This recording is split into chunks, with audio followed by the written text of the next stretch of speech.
সেগুলো তো আমার গয়না নয়, সব তো এই বাড়ি থেকে দেওয়া গয়না। আমি তো এগুলো না, মায়ের অপারেশনের জন্য এই গয়না আমি আমি ব্যবহার করতে পারবো না, কখনো না, পারবো না। এই গয়না এখানে থাকবে। মা গো, এটাই তো আমার একমাত্র সম্পত্তি। কত কষ্ট করে তুমি এটা আমার বিয়ের জন্য বানিয়েছিলে। যখন এই হারটা পরতাম আমার মনে হতো আমি তোমাকে জড়িয়ে আছি।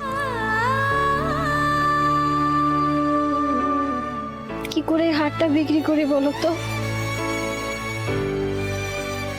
কিন্তু বিক্রি তো করতে হবে, আমাকে তো তোমার অপারেশনের টাকা জোগাড় করতে হবে।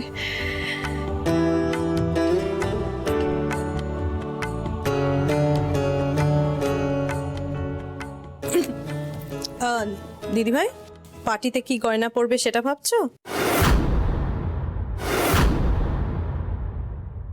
হ্যালো ম্যাডাম, আমি ওই ক্যাটারিং অফিস থেকে বলছি। এদিকে একটা বড় প্রবলেম হয়ে গেছে। বলছি কি, ম্যাডাম বোধহয় কোনো কাজে বিজি আছে, আপনি যা বলবার আমাকে বলতে পারেন, আমি এই বাড়ির বড় জামাই।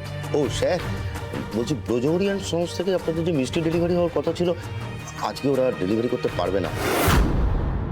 আসলে ওদের দোকানে একটা বড় অঘটন ঘটে গেছে।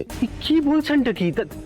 অঘটন ঘটেছে ঠিক আছে, কিন্তু তাহলে অন্য কোনো দোকান? স্যার হচ্ছে না, ওটাই তো প্রবলেম। এত কম সময় কেউ অর্ডার নিতে রাজি হচ্ছে না। আপনার কি মাথাটা খারাপ হয়ে গেছে নাকি? এখন কি করব, কোথা থেকে ম্যানেজ করবো সেটা আপনারা কিছু করুন। স্যার আমাকে মাফ করবেন, 60,000 টাকার মিষ্টি যাবে কথা হয়েছিল। 60,000?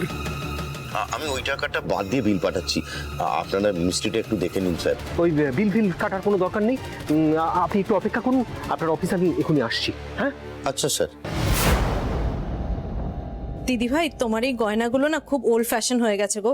আর তার সঙ্গে তুমি যে শাড়িগুলো পরো, একদম মানে দুটো একসাথে পরলে ভীষণ গাইয়া লাগে না, মানে কিছু মনে করো না। তাই আমি তোমাকে একটা শাড়ি দেবো। হ্যাঁ, আমি তোমাকে যে শাড়িটা দেবো তার সঙ্গে এই গয়নাগুলো পরো, তাহলে তোমাকে এলিগেন্ট লাগবে।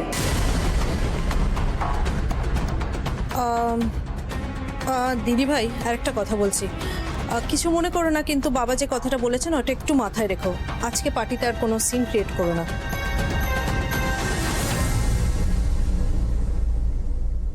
দেখ ছোট, কেউ যদি আমার সম্মান নিয়ে ছিনিমিনি খেলে তাহলে তাকে আমি উচিত শিক্ষা দিই।